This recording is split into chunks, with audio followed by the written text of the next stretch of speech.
Okay, on the right is the telescope, on the left is iPad. I don't know if you can see that bullseye, but there's a bullseye here. That bullseye is where the scope is pointing. Right now it's pointing at a planetary nebula. I didn't really prepare for tonight, so I really don't know what's up there.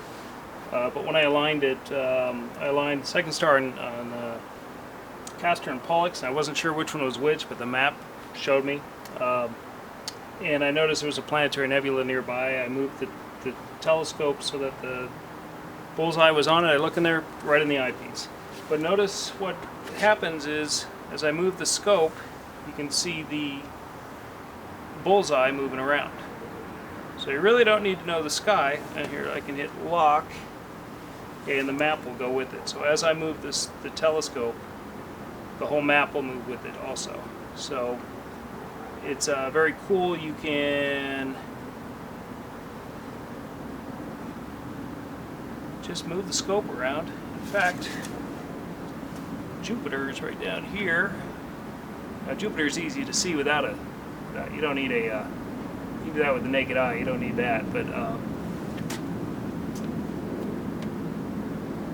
and I wouldn't have the iPad back here, I'd have it up in front of me. I'm just doing it so y'all can see on the video.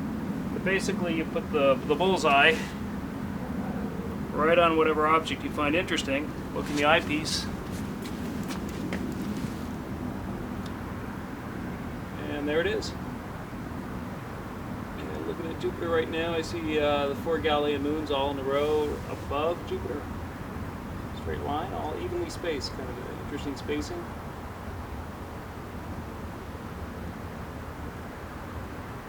But again, that planetary nebula, how do I get back to it? Just move the scope, look at the map, and just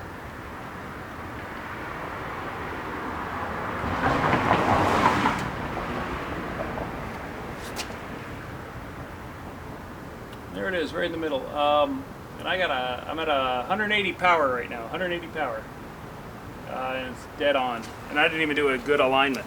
What planetary nebula is that? I can click on it. It's the Eskimo Nebula.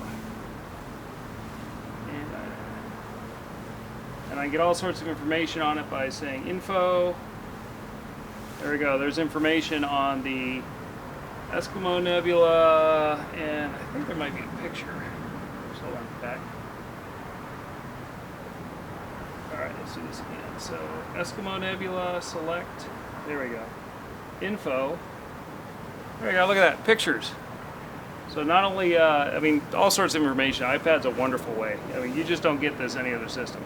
iPad or tablet, I'm using Sky Safari, but that's what I saw. It doesn't look quite that good. iPad and telescopes, it's a beautiful thing.